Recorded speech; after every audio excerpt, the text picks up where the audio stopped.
Mais uma questão de engenharia de software. Analise as seguintes afirmações sobre a OML, Linguagem de Modelagem Unificada. 1. A OML é uma metodologia para o desenvolvimento de software orientado a objetos, uma vez que fornece um conjunto de representações gráficas e sua semântica para a modelagem de software. Falso. Por que é falso? Porque a OML não necessariamente é para software e muito menos para orientação a objetos. Como mesmo no enunciado aí já fala, linguagem de modelagem unificada. Então a OML veio para unificar as formas de criar modelos de projeto. E a gente utiliza em software também. Por exemplo, diagrama de atividade, você pode ter coisas ali que não estão ligadas a software, muito menos orientação a objetos. Então, não necessariamente ligado a software, portanto, a 1 é errada. 2. O diagrama de casos de uso procura, por meio de uma linguagem simples, demonstrar o comportamento externo do sistema.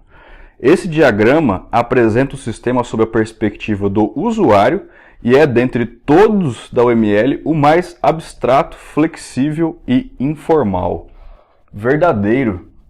O diagrama de casos de uso é aquele negócio, né? Você tem atores aqui, representados por bonequinho de palito, e os casos de uso são elipses, e daí você tem as associações desse ator ou desses atores com os casos de uso. Então, uma representação muito abstrata e simples de como os usuários externos utilizam o seu sistema. Então, é verdadeiro. O caso de uso serve para isso daí mesmo. 3. Um relacionamento de extensão de um caso de uso A para um caso de uso B significa que toda vez que A for executado, ele incorporará o comportamento definido em B. Falso. Por que é falso? Aqui, dentro dos relacionamentos que a gente tem, dos casos de uso, a gente tem, né, vou colocar aqui, por exemplo, o A e o B, né?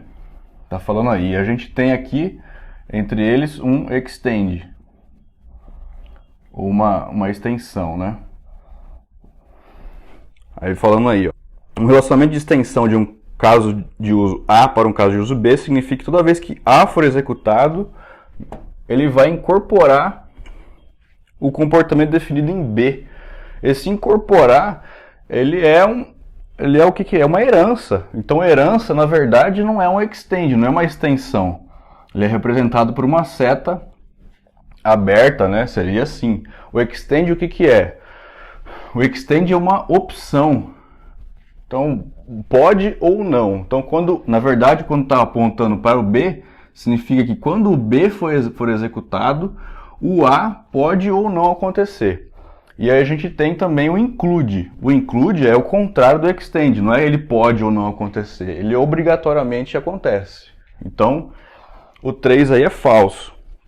E quarto, os diagramas de comportamento da OML demonstram como ocorrem as trocas de mensagens entre os objetos do sistema para se atingir um determinado objetivo. Verdadeiro, diagrama de comportamento justamente é isso. Então, a troca de mensagens entre os objetos aí. Então, verdadeiro também. Portanto, 2 e 4 são verdadeiros, então é correto que apenas o que se afirma em 2 e 4, letra B.